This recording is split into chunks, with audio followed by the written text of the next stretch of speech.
қой, мыналарың қайтен?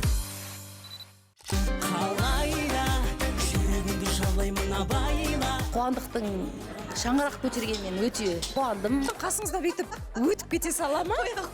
Кешірім сұраймын. Ойбай, әжім түсіпті, қартайыпсыз бірдеңе дегендер мен миым жетпейді, шайтан емеспін. Мұғалім ретінде шақырды. Бұрыннан келатқан бизнестері көбісі. Әркім әртүрлі алып қашып айтады. Мен жаман көңіліме қатты тиді сондай сөздер. Қазақ шоу бизнесінің жағымды және жағымсыз тұстары. Бүгін опмай бағдарламасы әдеттегідей қазақ эстрада жұлдыздарының соңғы жаңалықтарына тоқталып өтпек. Карантин кезінде елмен қатар жұмыссыз қалған таланттылардың өнер мен жеке өмірлеріндегі өзгерістеріне шолу жасамақпыз. Олай болса, әлеуметтік желіде көп қаралымға ие болған парақшалармен таныс болыңыздар. Ойдан кетпейді дарың сенсіз жерге сыймады. Сен сыйлаған бір сәтті ғасырға да қимадым. Отты болып күй жаным, ыстық демен сүй жаным ай. Жүрегіме сезімнің сарқылмайтын құйнарын ай. Рейтингіміздің бірінші орнына Қуандық Рахым жайғасты. Танымал әнші отбасын құрды. Бұл туралы алғашқылардың бірі болып әншінің продюсері Жанна Абуова өзінің инста парақшасында мәлімдеді. Желіде шоу-бизнес жұлдызының сүйіктісін ұзатып алып, үйіне келін ретінде түсірген сәтінен видеолар тарап кетті.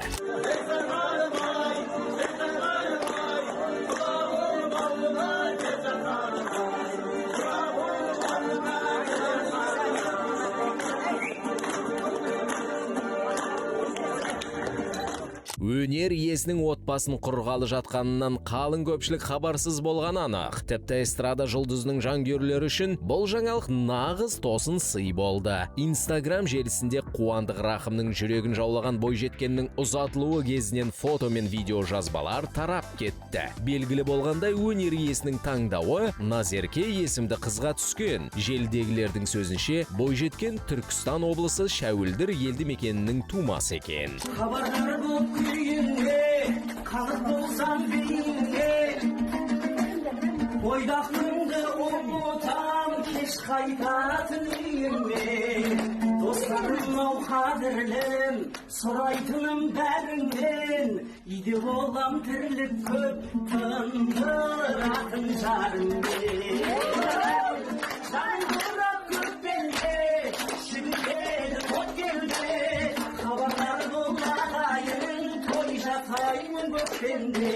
Оған қоса беташар кезіндегі бір қызықты жайт желідегілердің назарына ерекшелікті. Анықталғандай, жас келіннің бетін ашу мәртебесі әдеттегідей жігіттің анасына немесе көпті көрген қарияға берілмеген. Қуандық Рахым өмірлік серігі ретінде таңдаған аруының бетін ашуды өнердегі және өмірдегі досы Төреғали Төрәліге сеніп тапсырған. Ол жарының бетін көп балалы әншінің өзі ашқанын қаласа керек. Төреғали жаңа түскен келіннің бетін қасиетті домбырамен ашқан. Ай, бәрекелді. Міне, құрметті ағайын, өздеріңіз көріп тұрғандай, ақ келіннің жүзін көруге асып тұрған ағайын. Міне, әжелеріміздің шашуы шашылып, осы мойындарын созып, Назеркеге қарай бұрылуда. Қадамы оң болсын, осы шаңыраққа құт болып келсін Назерке дегендер. Бір қол соғып келінге қошемет көрсетіп қойып болады. Келіннің бетін кім ашса сол ыстық дейді. Сіздің келініңіздің бетін өмір құлағы ашқан болатын. Кеше өзіңіз көрген шығарсыз, Қуандық Рахым үйленді. Бет ашары болды Жезқазған қаласында, Төреғали Төрәлі ашты. Енді көп балалы әке, құрметі бар, ерекше деген секілді солай таңдаған екен. Соған сіздің көзқарасыңыз қалай таңдау керек? Сіз не себепті таңдадыңыз өмір құлағаны? Кейбіреу қазір ерекшеленіп жасап жатыр, әндетіп, кішкене бір заманауи стильде. Енді өмір қыл біз бәріміз замандаспыз, құрдаспыз. Бірге осы өнерде бірге қадам басып келе жатқан достарымның бірі. Сол себептен енді мен өз басым сол аса бір таңдау менде болған жоқ. Бірақ ойластырған кезде сөйтіп өмір қыл ашсын деп өзім сондай бір ұсыныстар болды. Үйде де анам бар, үйде бар ғой, туған туысқандар бар. Аса мен анаған деп менде ондай не жоқ. Мен үшін жақсы адам болса болды. Әркімнің тағдыры әртүрлі ғой. Біреудің тағдыры ешқашан біреудің тағдырына берілмейді. Әр адамның өзінің Алланың берген маңдайына тағдыры. біз тек адамның жақсылығы үшін, жақсы адам болса, ойы дұрыс болса, сөзі дұрыс болса, сол жағынан ғана қабылдауымыз керек шығар.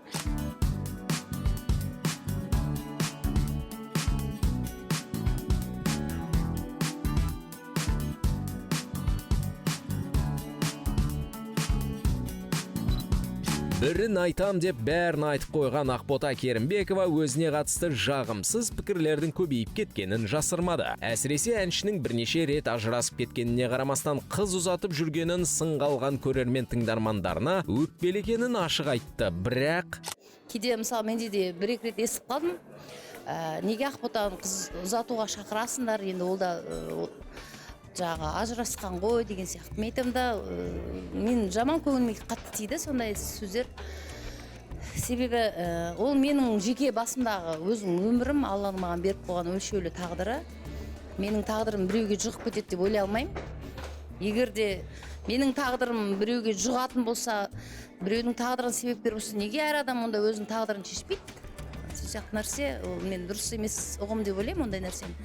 Ең бастысы адамның адами қасиеті, адамгершілігі, түсінігі, ойы, жүрген жүрісі, осы өмірде жасаған жақсылығы, әрекеті, амалы биік тұру керек. Жеке өмір ол пендеміз бәріміз. Кез келген биік тұлғада жүрген адамдардың да пендешілігі бар, біз оны білмейміз ғой. Оны біз білудің де қажет жоқ. Себебі әркім Алланың алдында өз жауапты екенін ақиқат.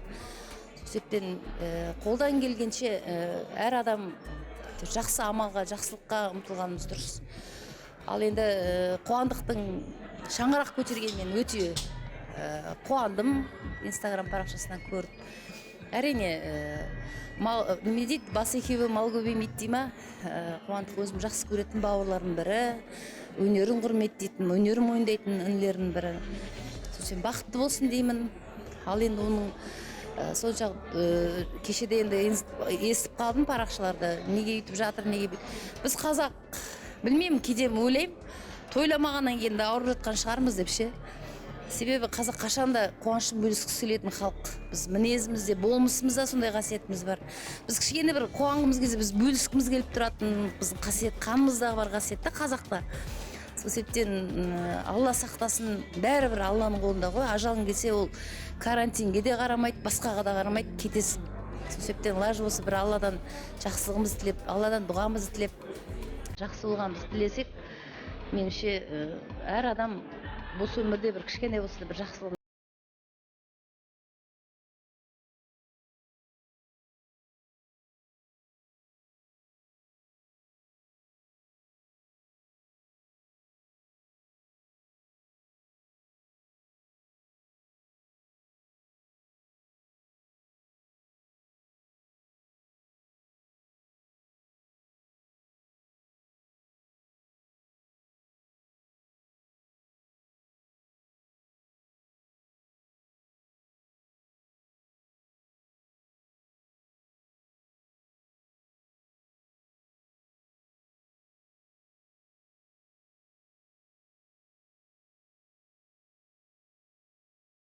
қуанышымен құттықтауға асыққан жұрт әншінің карантин уақытында той жасағанына байланысты наразылықтарын да желі арқылы жеткізді. Бұл жайт оқырмандарының ғана емес, жергілікті мобильді топтың да назарын аударған. Тауарлар мен қызметтердің сапасы мен қауіпсіздігін бақылау басқармасы мен полиция қызметкерлері заң бұзушылықты тіркеп, мекеме басшылығы мен той иелері карантин талаптарын сақтамаған үшін айыппұл төлеуге міндеттелген. Қазақпарат порталының жазбасына сенсек, Қарағанды облысындағы мейрамханалардың бірінде жұлдыздарды шақырып үйлену тойын жасаған Қуандық Рахым да, Түркістан облысында ұзату тойын жасаған оның қайын жұрты да айыппұл төлейтін болған екен.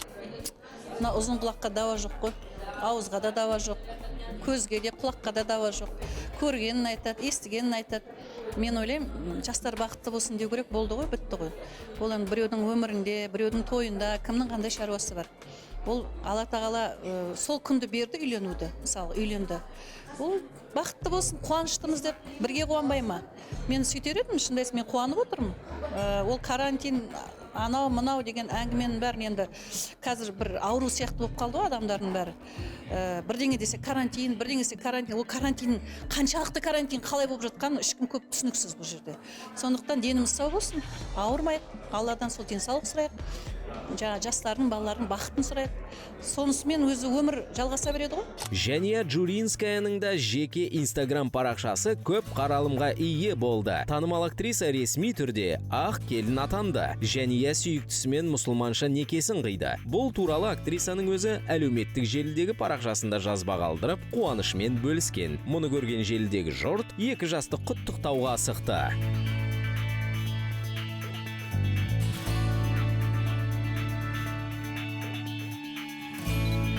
Қазір келген жастарға тек қана соны жақсылық тілеймін. Кейбір енді отбасылар бар, шынында да бір-бірлерін бірден жақсы көріп, бір ай, екі ай ішінде бастарын қосып, бірақ бір жарым, екі жылдың ішінде бір-бірін түсінбей қайтадан араздасып жатқандар өте көп. Мен оған бір кісінің алдына барып, сондай бір іс қағаздарын көрген кезде көзім шыққан. Сондықтан мен кейін өнерде жүрген азаматтарға айтамын, өзім кейінгі жастарға. Сендер отбасыларыңды әлеуметтік жерге көбірек салыңдар. Сендерді қаншама халық жастар оқиды. Солар да өздерінің отбасының қалай ұстау керек екенін сендер себеп боласыңдар деп, өзіміздің кейінгі жастарға мен айтамын. Сондықтан отбасы өте ол мен үшін маңызды бірінші орында. Сырғаңның сыңар, куәсі сырлардың өзіңмен бір өткізген қайталанба шаттыққа толы жылдарды. Сырғаңның сыңар, куәсі сырлардың өзіңмен бір өткізген қайталанба шаттыққа толы жылдарды. Бұл аптада Ұшқын Жамалбектің де қуанышы қойынына сыймай жүрді. Әншінің көп жылдар бойы армандап, жоспарлап жүрген ісі жүзеге асты. Танымал өнер иесі өнер мектебін ашты. Мектептің ең бірінші ашылуы біраз уақыттан бері сол өзіміздің ойлап жүрген семейный деп айтсақ та болады, бір ойымыз еді. Содан кейін енді көп дайында болмадық. Өйткені әрбір оқушы біз үшін өте маңызды, әрбір бала біз үшін өте маңызды. Олардың егер бұл жерге құр бос уақыт өткізіп кетуіне біз жол бермеміз керек. Өйткені оның ата-анасы да қаншама бізге сеніп тапсырып отырғаннан кейін біз оларға сапалы білім беруге барынша тырысуымыз керек. Сондықтан осы идеяны қолға алып, біраз дайындалдық, біраз жаңағындай көптеген тәжірибе сабақтарды өзімізде жүріп өткіздік. Сөйтіп бүгінгі күннің сәтінде, сәрсенбінің сәтінде осы ашылу салты болып жатыр бұйырса. Құтты болсын Ұшқын мырза, қуанышыңызға ортақпыз. Бизнес деген жақсы әрине, бірақ бізге басқа нәрсе қызық. Бұл сіздің жеке кәсібіңіз бе, жоқ әлде серіктесіңіз бар ма? Енді бұл жеке бизнес. Ешкіммен ешқандай спонсорымыз да жоқ, ешқандай селбестік жасап жатқан адамдар да жоқ. Енді өйткені біздің мұғалімдердің бәрі өзі сапалы, ел алдында жүрген мықты мұғалімдер деп мен сеніп айта аламын. Оның үстіне өзімде жеке сабақтарым болады.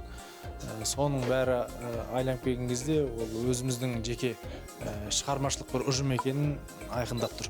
Күні кеше есігін ашқан бұл өнер мектебінде Ұшқын Жамалбектен өзге эстрада жұлдыздары да балаларға дәріс оқып, білім нәрмен сусындатпақ. Олардың қатарында. Енді бұл жерде өнер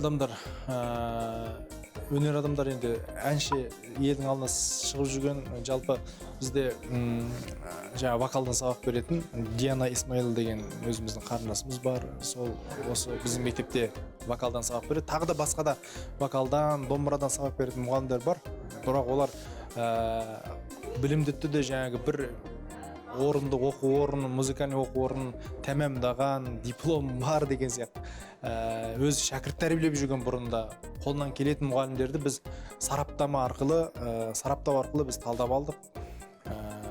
Біздің енді оқыту әдістемеміз бөлек болады. Қаншама мектептер бар, қаншама оқу орындар бар, өнер ұжымдар бар. Біз енді барынша осы келген балалардың қысқа уақыт ішінде жақсы білім алып кетуіне үлкен шаршалар жасап отырмыз. Сіз үйленесіз ғой? Енді үйленгенде ондай қатты үйленген жоқпын ғой.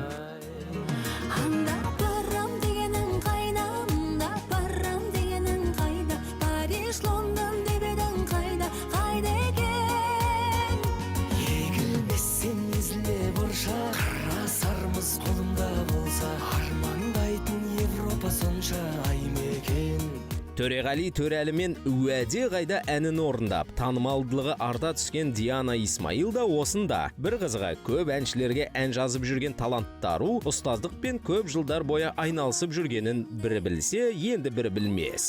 Негізі Ұшқын ағамен біз шығармашылық байланыстамыз. Қазір бірге дуэт жазып жатырмыз. Оның үстіне қазір Ұшқын аға өзінің өнер мектебін ашып жатыр екен. Сонда өзі мені вокал пәнінен мұғалім ретінде шақырды. Мен қуана келістім. Сондықтан да мен осындамын. Менен жеке сабақ тәлім алға келетін жандарға құлақ қағыс, яғни менен вокалдық жаңағыдай өнер үйренуге болады осында. Бір қызығы шәкірт тәрбиелеуді қолға алған Диана Исмаил алдағы уақытта жеке кәсібін ашуды жоспарлап жүргенін жасырмады. Музыкальный, яғни Чайковский атындағы Алматы музыкалық колледжінде сабақ берген болатынмын. Ол жерде өзімнің кішігірім бір 2-3 шәкіртім бар. Сондықтан да шәкірт тәрбиелеуден мен бірінші рет емеспін. Қазірде сол колледжде сабақ беріп жатқан жайым бар. Одан бөлек осы Угай мюзиктамын. Одан бөлек өзімнің шығармашылығым бар. Одан бөлек жаңағыдай жеке өнер мектебін ашуға жаңағыдай жұмыс жасалып жатыр. Өнер мектебі, жеке бизнес, ұстаздық жақсы әрине. Ал шығармашылығыңда қандай жаңалық бар, Диана ханым? Жаңа ән, жаңа дуэттер дегендей. Негізі қазіргі таңда өзіме де бір жеке оқу жаңағыдай өнер мектебін ашу жоспарда бар, соған жұмыс жасап жатырмын. Оның жеке мектептен бөлек студия, яғни жаңағыдай әндер жазу, аранжировка жазу, яғни сондай бір үлкен болғанда бір кішігірім сондай бір өзімнің мектебімді ашу үстіндемін. Оған қазір үлкен жұмыс атқарылуда. Жаңа оқу орталығын ашып, оған өз есімін берген Айгүл Иманбаева болса, оқу ордасын ашу ол жай ғана қызығушылық, оған тек қосымша табыс көздеп қарау дұрыс емес деген пікірде. Биылғы басты жаңалығым дейтінім осы Нұрсұлтан қаласында Қазақ ұлттық өнер университетінде шеберханам бар ғой, Айгүл Иманбаева шеберханасы, музыкалық театр әртісі мамандығы бойынша 2016-та қабылдаған шәкірттерімді биыл үлкен өнерге қанат қақтыртып ұшырдым. Және тағы да жас талапкерлерді қабылдадым. Бұл үлкен жаздағы осы карантинмен жағаласып жүріп бітірген шаруа болды. Жаңа курс қабылдадым. Және сол Нұрсұлтан қаласында АИ академиясы деп үлкен мектеп ашылды. 6 жас пен 17 жас аралығындағы тек кружок емес, бұл кәдімгі кәсіби мектеп. Кәсіби дейтінім 1 жыл, 3 жыл, 5 жыл менен оқытып, біз нақ өнердің жолына баратын. Жай дәм болсын, мынау ішіп-пысып, үйде құр уақытын өткізбесінші, осы бір домбыраға берейін, болмаса бір әнге берейін, актерлыққа берейін деген баланы тіпті алмаймыз. Өнерге баратын, өнер үшін өз жаралған, Құдай маңдайына салған балалар бар ғой қазақтың. Сондай 6 жас пен 17 жас аралығындағы талантты ұл қыздарды арналған үлкен кәсіби мектеп ашылған. Былай айтқанда, мынау Жүргенке, сол Шабыт Қазақ ұлттық өнер университетіне, жоғарғы мемлекеттік өнер оқу орындарына дайындайтын мектеп кәсіби ашылды. Бұл да мынау карантинмен жағаласып жүріп ашылған дүние болатын.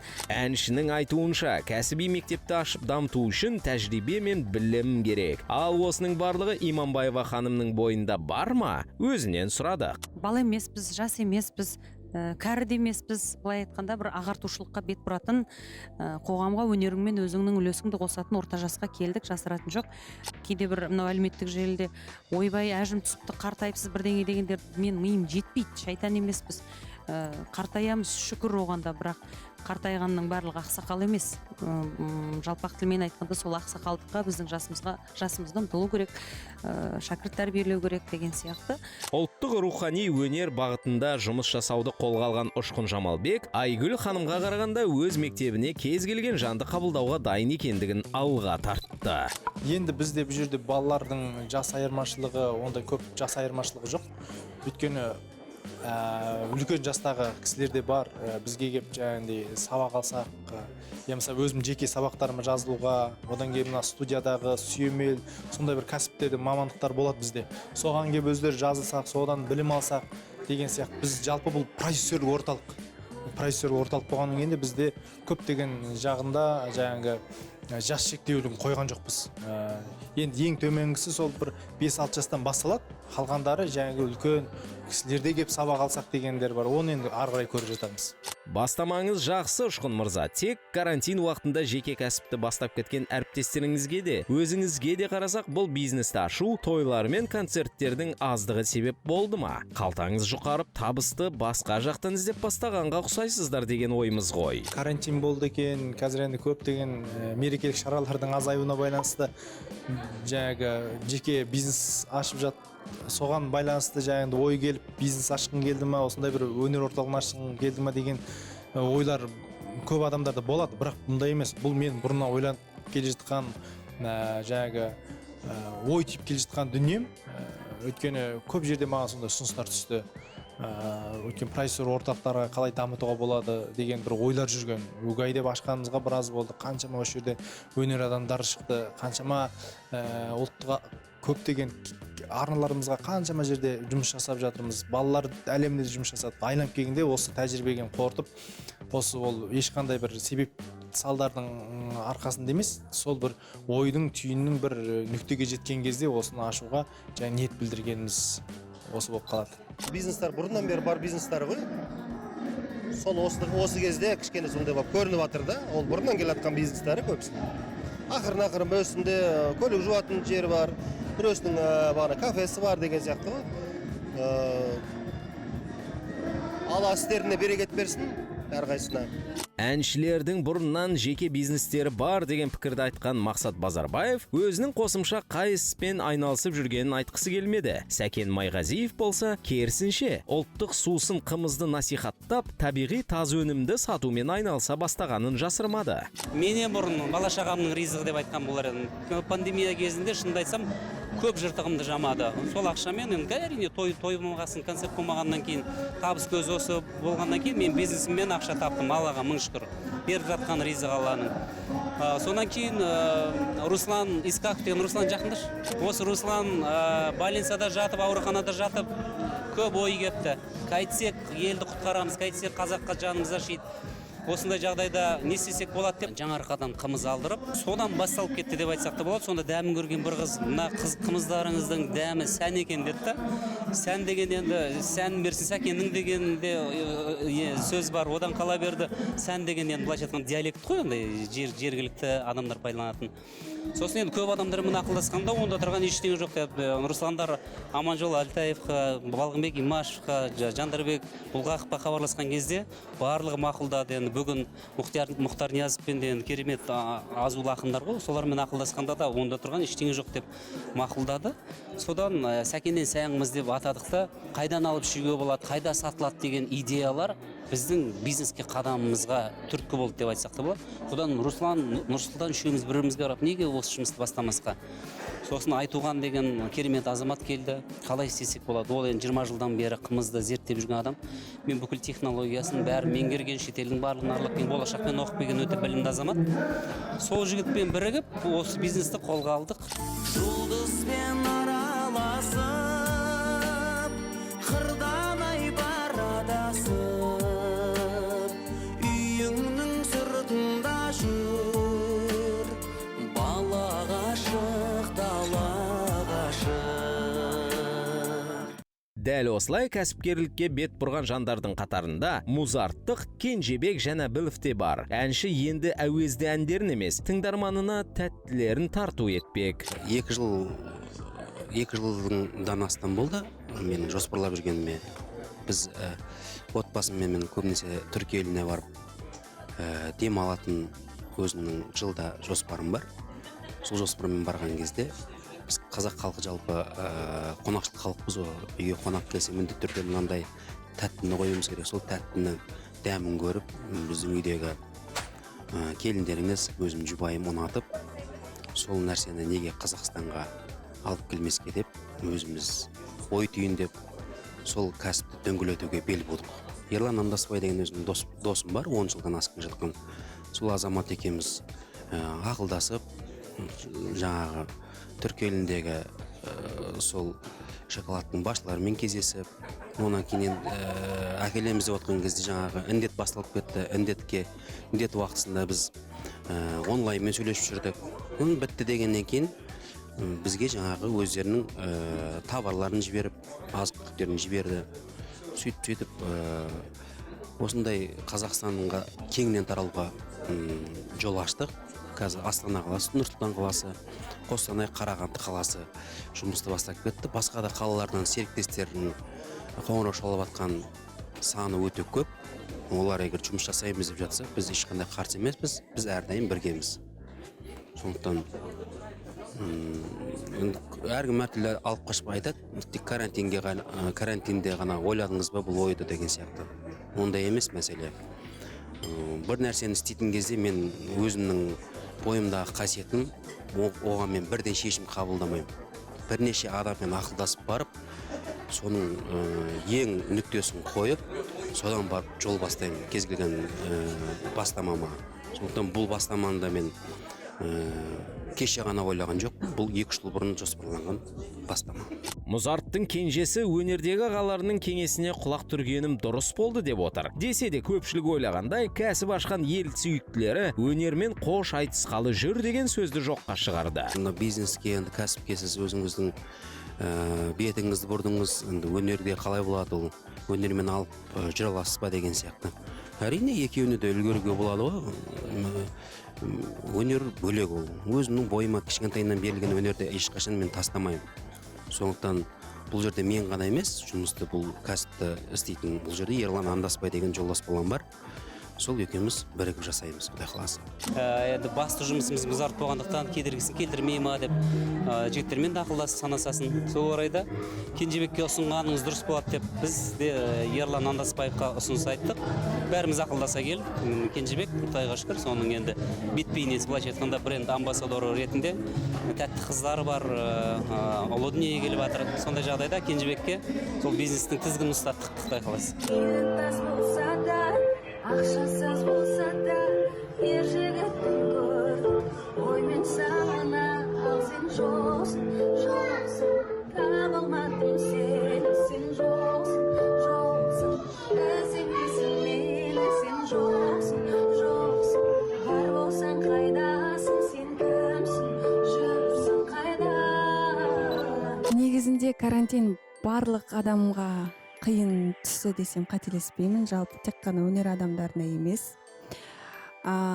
Жалпы маған карантин енді басында кішкене жаңағыдай бір үрей туғызған болатын. Ол не нәрсе, қалай деген сияқты. Қазір енді барлығымыз үйреніп кеткенде сындымыз осы карантинге. Жаймендеп жұмыс басталып жатыр, жасалынып жатыр, әндер жазылынып жатыр. Жақын арада жаңа бейне клиппен қуантамын, оны күтіңіздер. Одан бөлек өзіме әндер жазылып жатқан қазір жайым бар, әндер жазып жатырмын. Жалпы карантин енді қатты бір әсер туғызып жатқан жоқ. Шығармашылық даму үстінде.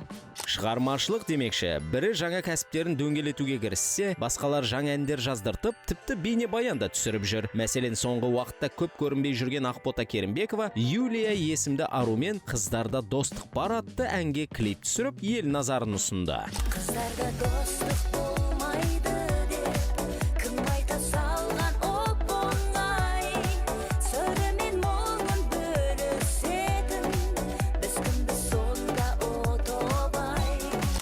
20 жылдан аса бірге доспыз, әрі сіңілім, әрі досым, әрі сырласым, әрі мұңдасым, осы өмірде бірге келе жатқан жандармыз. Сол себептен осы Юля Боташ бір дуэт айтайықшы бір деген ниет болды. Сонымен бұл ниет туындағанына бір жылдан аса көлем уақыт болды. Енді дәм-тұз қазір беріп тұрған шығар бізге. Биыл осы әнді жарыққа шығарып, жалпы достығымызға бір үлкен бір себепкер болсын, бір естелік болсын, тыңдаған жастарға бір кішкене болса да бір үлгі болсын деген ниетпен жаздырдық. Достық болатын ақиқат, доспын деп есептеген адамға әрқашанда дос бар. Өйткені ата-анаң айта алмайтын дүниелер болады, бала-шағаң айта алмайтын дүниелер болады. Оны әрқашанда шынайы достармен бөлісесің, дұрыс қой. Жаңағы ұсыныс барлық осы кісіден. Сіздің шығармашылығыңызбен аса таныс емес екенбіз, жоқ әлде алғашқы қадамыңыз ба өнерге келген? алғашқы қадамым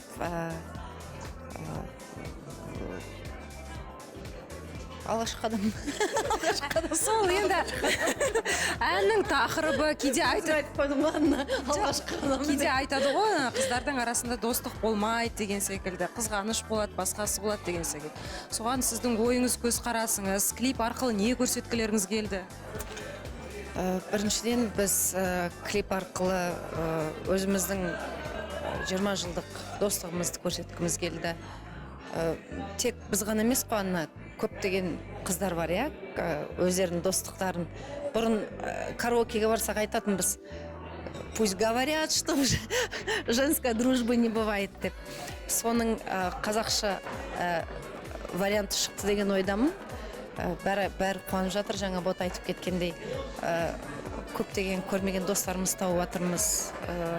Достығымыз одан арман, бір-бірімізбен көрісіп, көптеген видеолар түсіріп, өздерінің ойларын, пікірлерін жазып жатқан көптеген көбінесе әйел қауымдары. Қуаныштымыз.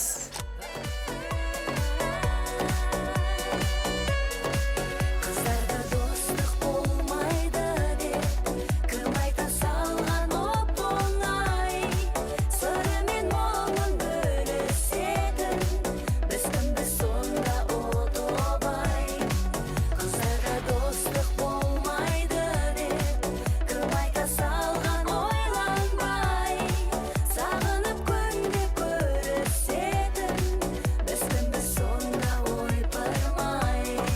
Сағынып күнде көрісетін біз кімбіз сонда ойпырмай.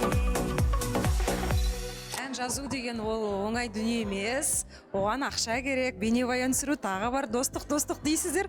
Бірақ енді кімнің қалтасы жұқарды? Мына кісінікі түртіп қоясыз. Мына кісінің қалтасы шығарды. Енді жаңағыда айттым ғой, ұсыныс барлығы осы кісіден. Юлияның өзінің арманы болды, ән айтсам. Өмірде бір кішкене болса бір естелік болып қалсын, достығымызға бір дегеннен кейін жазырдық қой енді. Бірақ бүкіл қаражат жағынан, бұл енді бұл кісі бизнесмен ғой енді. Өзінің кәсібі бар, осы уақытқа дейін кәсіппен айналысып жүрген қыз. Біз енді не қазір той жоқ қой десек ба? Ойнап айтам.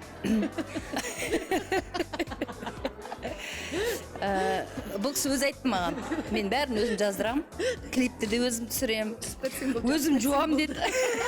Көп кетті ма негізі қазір қаражат? Айтпа деген. Жоқ, әлде таныстар ма жоқ, қалай келсесіздер? Арнайы тақырып бойынша жаздыртқан ән ба, әлде бұрыннан бар ән ба ол? Негізінде бұл әннің авторы, сөзімен ән жазған әйгілі композитор Рүстем Арсланов. Сол кісінің несі болатын? Рүстем Арсланов деген біздің ініміз бар. Осы өнерде көптеген әндердің қазір авторы, хитқа айналып жатқан әндер көп. Сол Рүстем Юлияға жібереді ған әнді. Осындай ән бар дейді. Сосын бұл кісіге андай өзінің армандап жүрген қиялы бар етін, арманы бар етін. Сіздің артынша маған жібереді ғой. Қулық болды, иә? Қулық болды. Боташ осын ән бар дөтке деді маған. Қандай ән жібер дедім, тыңдадым, жақсы екен дедім. Ол ән негізі жай ырғақты жазылған етін да. Сосын мен оны алдым да жылдам қойып жазырдым. Енді бұл да бір Алланың қалауы шығар, біздің ниетіміз шығар, көңіліміз шығар. Енді бұл жерде енді анау демей қойық, шында да біздің достығымыз, біздің сыйымыз, құрметіміз, бірімізге деген жанашырлығымыз, қай кезде болсын, қуанышта да болсын, қайғырған кезімізде болсын, әйтеуір осы уақытқа дейін бірге келе жатқан достардың біріміз. Сол себептен айтайын деген ойым, осы ән бұйырса көптеген тыңдарманның шынайы жүрегіне жетіп, сағынған достарымен қайта қауышып, табысып жатса, біз үшін үлкен бір жетістік. Қыздар арасында өмірде де, өнерде де достық бар деген пікірді ұстанатын Ақбота ханым өзінің достығын асыра пайдаланып, көңілінен қалған бірнеше адамдардың барын айтады. Бірақ мен әрқашан кешіріммен қарауға тырысам. Бірақ қатты көңілім қалған достармен алыстан арылсам, көп қасыма жақындата бермеймін. Шоу бизнесте бар ма достық қыздардың арасында? Әрине бар. Мысалы сіз кіммен жақын араласасыз? Мен өтірік айтпай қойын, көп қыздармен жақсы араласамын. Бірақ жақын былай етене жақын деп айта алмаймын. Былай сәлеміз, қуанған кезімізде, қуанышымызда, бір басымызға іс түскен кезде, сондай кезде қасымнан табылатын өнерде дос қыздар өте көп. Армананымсың, таңдағанымсың, жан қалауымсың. Мен жан жүрегімен, ежіредімен өзіңді ойлай. Сен армананымсың, таңдағанымсың, жан қалауымсың. Мен жан жүрегімен, ежіредімен өзіңді ойлай.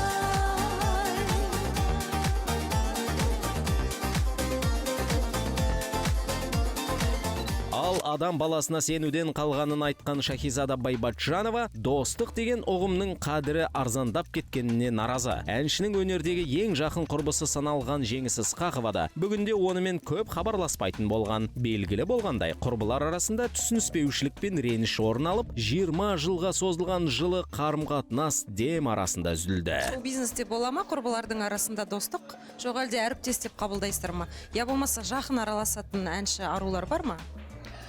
Мен ойлаймын, бар, өте көп. Мен өзім қарап, әріптестерім арасында қараймын, мысалы, көп қой. Мен шынымды айтсам, барлығымен жақсы доспын, жақсы араласамын.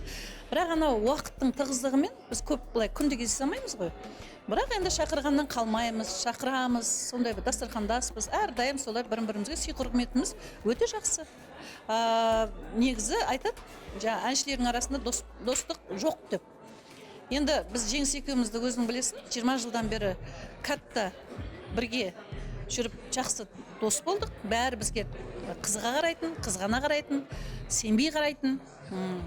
Жаңағы әншілердің арасында достық жоқ. Бірақ бізге қызығып, қалай екеуі неше жылдан бері дос деген сияқты. Сол көз тиіп кетті деп ойлаймын. Арамызға енді аламыз кіріп кетті да, кішкене бірін-бірімізді алыстап қалғанымыз ол рас енді. Бірақ мен жүрегім бәрібір Жеңісті өзім досымдай қабылдаймын.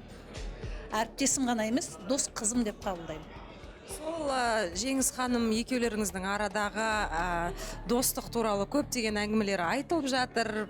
Кейбіреулер айтады, бір ер азамат түсті дейді, соны бөліс алмады дейді, біреу ақша мәселесі дейді. Астағфиралла деп қояды дейді. Ол өтірік сөз, оның бәрі. Ол жерден де мен тұрмысқа шықтым. Сосын кішкене бұрынғы жүріп, бостандық болмады менде. Сосын кішкене алыстай бастадық. Соны айтқан шығар мүмкін. Негізі ер азамат емес, қыз бала арамызға түскен. Мен өзім оны жақсы білем.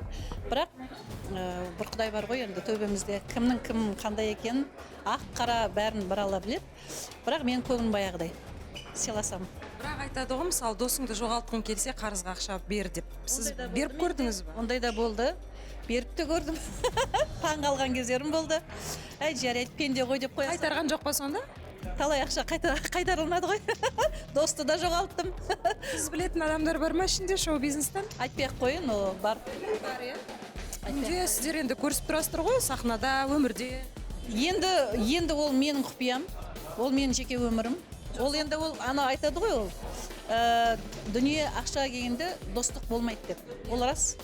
Сондықтан ақшада достық жоқ. Есімдерін атамасаңыз да былай күнделікті көрген кезде, көріскен кезде үндемей өте бере ма? Бит қаза бермейсіз оны. Жоқ, енді мен білем да сіздің қандай жомарт, қолыңыз ашық екен. Сол кезде ұялмай ма деймін. Жоқ, сіздің қасыңызда бүйтіп өтіп кете сала ма? Кешірім сұраймын. Жоқ, ол енді кешірілген дүниелер ғой. Өткен өмірге мен оралмаймын. Өткен өмірдегі болған жағдайларға мен оралғым келмейді. Мен болашақ әдем өмірмен өмір сүргім келеді. Сондықтан менің өмірімде ондай адамдар мүмкін кішкене алыстап кетсе алыстап кететін шығар, бірақ менің үмітсіз шайтан демекші, бәрібір түбінде достықпен ақшамен бөлінеді ғой. Сондықтан ол нағыз дос болса, ол қасында болады деген. Сондай ой бар да менде.